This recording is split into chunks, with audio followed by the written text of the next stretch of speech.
Hello viewers, you're welcome to our biology class. Today I am Samson Chibs and I'll be taking you on the topic microorganisms around us.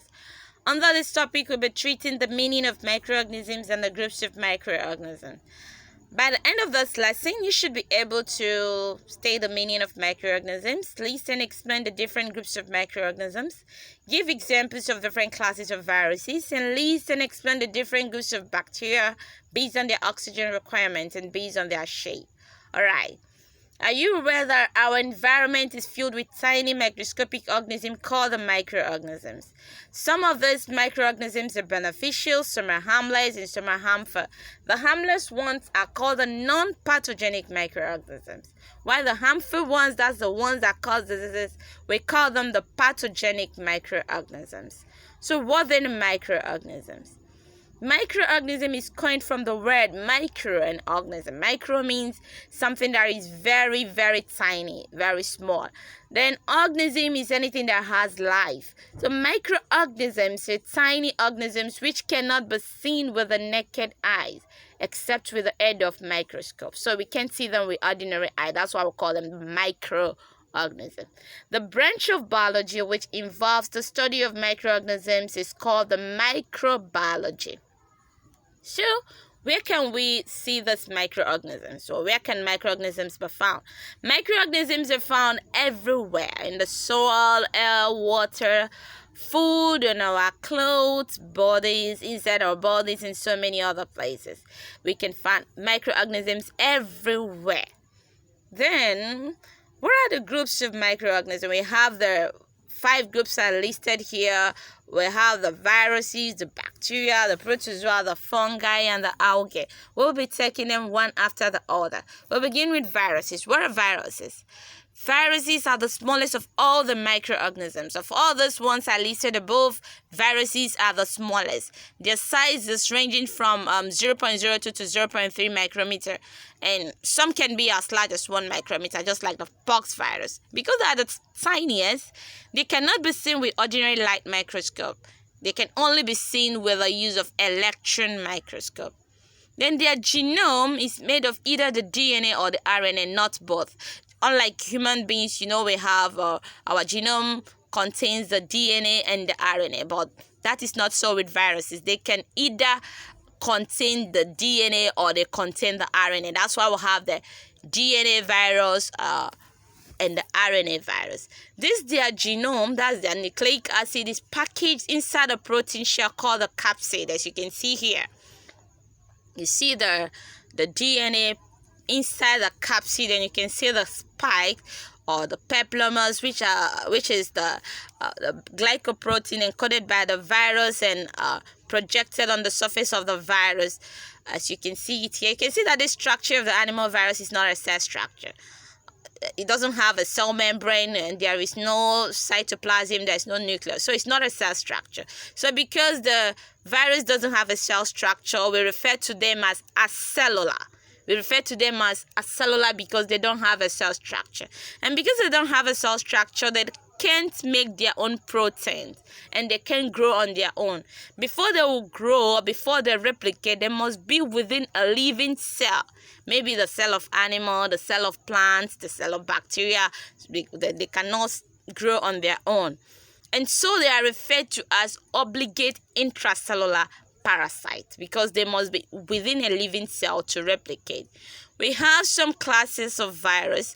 This classification of virus is based on the number 1, on the basis of the genetic material, that is whether they have DNA or the RNA.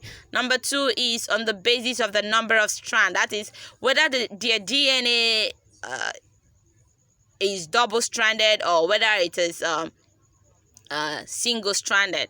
The third one is whether there is viral envelope present or not. The fourth is on the basis of the capsid structure, how the capsid is structured, because not all of them, they don't have the same structure of capsid. So it becomes a basis of classification of virus. So we begin with number 1, which is on the basis of the genetic material. Under this, we have the DNA viruses and the RNA virus. That's the DNA virus, as the name implies, means that they contain DNA as their genetic material. The examples of those viruses that contains DNA as their genetic material are the parvovirus, the papillomavirus, and the herpes virus. Then the RNA viruses possess RNA as their genetic material. And the viruses that possess RNA as their genetic material include the retrovirus, that's the HIV virus, the polio virus, the yellow fever virus, the dengue virus, the hepatitis C virus, the measles virus, the rabies virus, the influenza virus, the Ebola virus, and the rest of them. These ones I just call they have RNA as their genetic material. The second classification of virus is based on the number of strands. That is, that their DNA or their RNA, does it contain one strand or two strands? So on this we have the double-stranded DNA, single-stranded DNA, double-stranded RNA, single-stranded RNA. The double-stranded DNA is found in pox virus, the bacteriophage lambda, the herpes viruses, and the adenovirus. That's the DNA that contains two strands. We call it the double-stranded DNA. Then the single-stranded DNA, the one that has only one strand, it is found in parvovirus. The double-stranded RNA, that's the RNA with double strand, we find this in retrovirus, the wound tumor virus, and the rice dwarf viruses of plants. Then the single-stranded RNA, that is RNA with just one strand, we'll find this in influenza virus, the poliomavirus, the coronavirus, the avian leukemia virus. The third classification is on the presence or the absence of envelope. That whether those virus contain envelope or not. What's this envelope? It's just a lipid containing membrane surrounding some virus. The ones that contain this lipid membrane, we call them the enveloped virus.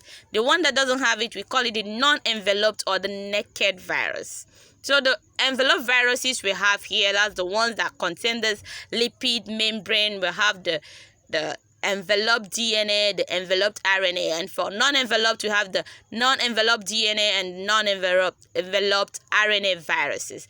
The enveloped DNA viruses, we have the herpes viruses, the pox viruses, the hepatnaviruses. Then the enveloped RNA viruses, we have the flaviviruses, the toga viruses, the coronaviruses, the hepatitis D, the automyxoviruses, the paramyxoviruses, the habdoviruses, the Borneo viruses, the filovirus, and the retroviruses. Then we move down to non-enveloped, that's the naked viruses, the one without a lipid membrane. We have the non-enveloped DNA virus. We find this in parvovirus, adenovirus, and papovirus. Then the non-enveloped RNA, we have the piconavirus, the hepatitis A virus, and the hepatitis E virus. The fourth classification is on the basis of the capsid structure, the way the capsid is structured. We have here the two capsid structure, the icosahedral and the helical. So the first is the naked icosahedral and the enveloped icosahedral. The next is enveloped helical and the naked helical. We have another one that have combination of both icosahedral and helical. We call this complex with many proteins. So we begin with naked. The ones with a naked icosahedral capsid structure is hepatitis A virus and the polio virus. Then the enveloped icosahedral capsid structure, we have the Epstein-Barr virus, the herpes simplex virus, the rubella virus, the yellow fever virus, and the HIV-1 virus. That's enveloped icosahedral. Then the enveloped helical, we have the influenza viruses, the mumps virus, the measles virus, and the rabies virus. Then naked helical, we have here the tobacco mosaic virus, the complex with many proteins. That's the one that have the combination of the helical and the icosahedral capsid structures. We have the herpes viruses, the smallpox viruses, hepatitis B viruses, and bacteriophage T4 virus. So you can see the structure of some of these viruses are listed as I was listing the examples of some viruses based on their classification. You can see the bacteriophage T4. Seeing the DNA as the genetic material inside the capsid, you already know that this one is a DNA virus. You can see its head and the tail. The adenovirus, at the other side, you can see the DNA too inside the capsid, and you can see the glycoprotein projecting the outer surface of the virus, and you can see that there is no envelope. So because of that, you see that this is just a non-enveloped DNA virus. Then the next, like the retrovirus, that the HIV virus, you can see that it has envelope and it contains the RNA inside the capsid, and it has a glycoprotein. So simply, this one is the enveloped RNA virus because it has envelope and it contains the RNA. So we call it the enveloped RNA virus. This is just some example to illustrate how you classify viruses based on those 4 things I listed above. So we move down to bacteria. What are bacteria? Bacteria are unicellular organisms. Their cells are described as prokaryote because they lack a nucleus. They are unicellular, that's they have a cell structure, and they are prokaryote because they don't have a true nucleus. They have nuclear material, but this nuclear material, it's not enclosed within the nuclear membrane. So because of that, we'll call them the prokaryotes. We say that they have prokaryotic cells. The bacteria can easily be seen with a light microscope, unlike the viruses that you can see with a light microscope. These ones are much larger than the viruses, so we can see them with a light microscope. They can occur in colonies or in clusters. Look at this bacterium here. You can see its cytoplasm. You can see that it has a typical cell structure. You can see the cell membrane, the nuclear material scattered inside the cytoplasm. That's what made the cytoplasm to be dense. You can see the flagella for its movement. You can see the cell wall. So this is a typical cell structure, and because it's just one, we call it the bacterium. If it's more than one, we call it the bacteria. There's nothing like bacteria. So more than one is a bacteria, just one is a bacterium. We have some types of bacteria. We group bacteria on 2 major types. First is on the basis of use of oxygen, and second is on the basis of their shape. So we'll start off with the first, which is on the basis of their use of oxygen. Under this, we have the aerobic bacteria and the anaerobic bacteria.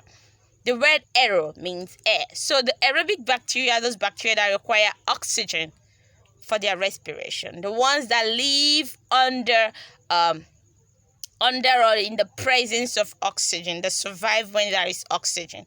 So those ones require oxygen for them to live. We call them the aerobic bacteria. The next is the anaerobic bacteria. Those ones, they don't require oxygen for their respiration.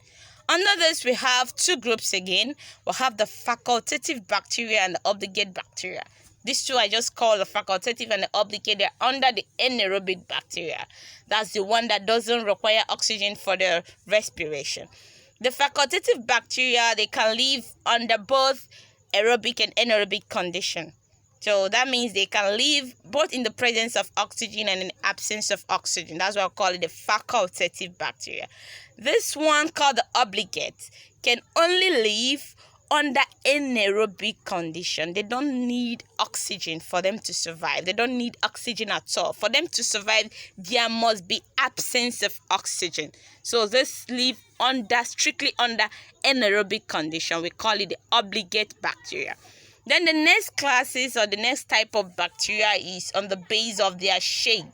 Under this, we have the cocci shape, the bacilli shape, the vibrio, and the spirale.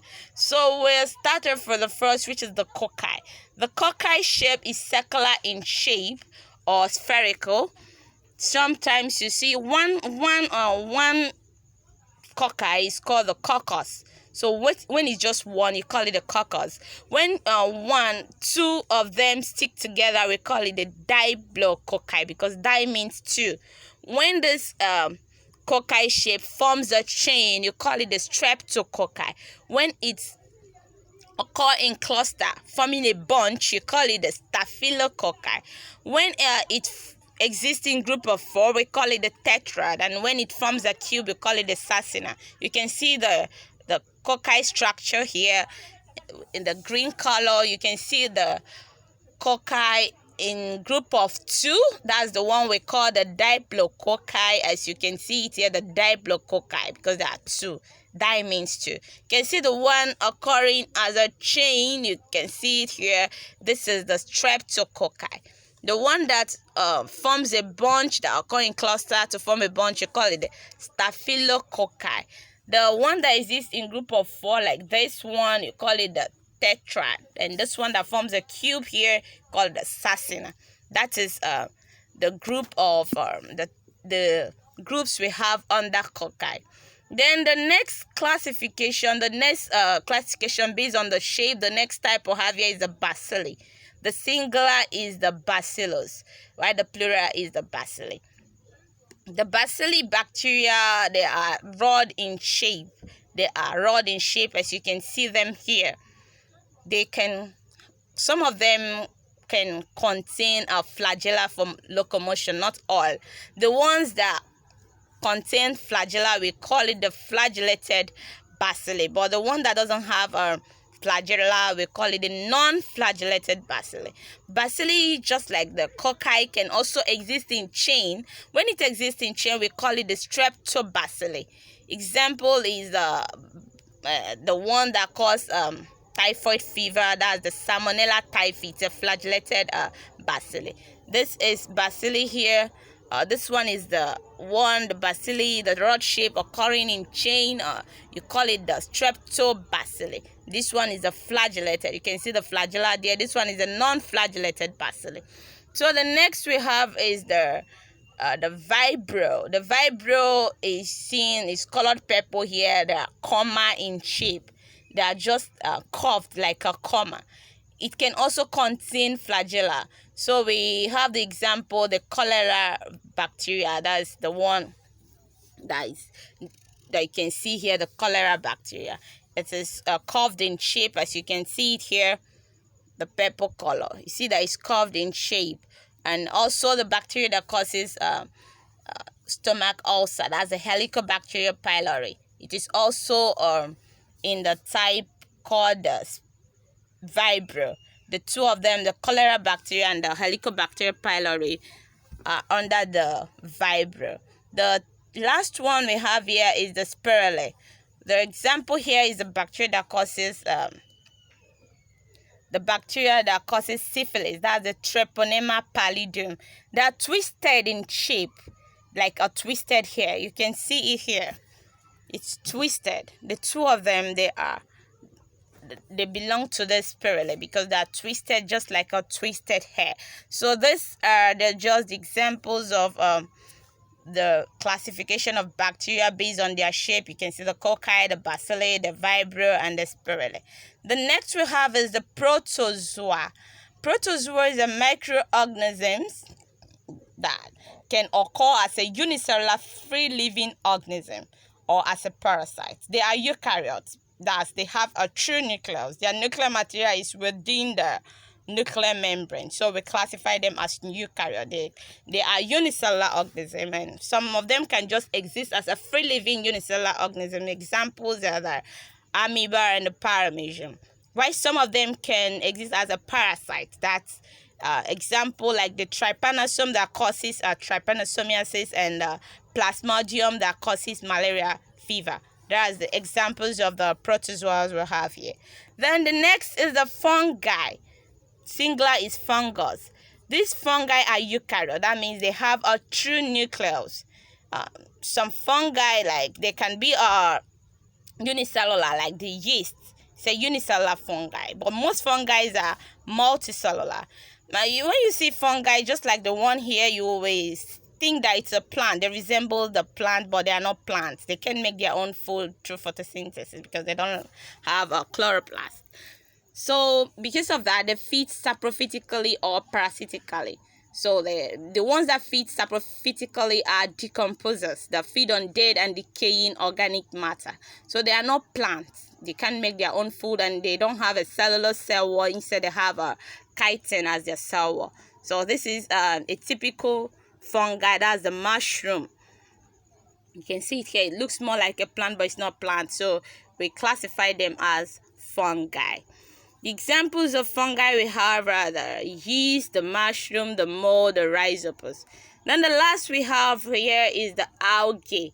The algae are microscopic green plants, with majority mainly found in the aquatic environment. They are mainly found in the aquatic environment, and the green plants, they make their own food. They have the chloroplast. As you can see, this a typical algae, that's the Spirogyra. You can see the cell structure, and you can see that it can make its own food because it has a chloroplast. Examples of algae we have here are the diatom, the Spirogyra, the volvox, the chlamydomonas, the oscillatoria, and the nostoc. So we were able to explain the meaning of microorganisms and the groups of microorganisms. We started off with the meaning and places where you can find microorganisms, the group. We started with the virus, then we entered the bacteria, the protozoa, the fungi, and the algae. I believe that this is very, very explanatory. Thank you so much for listening.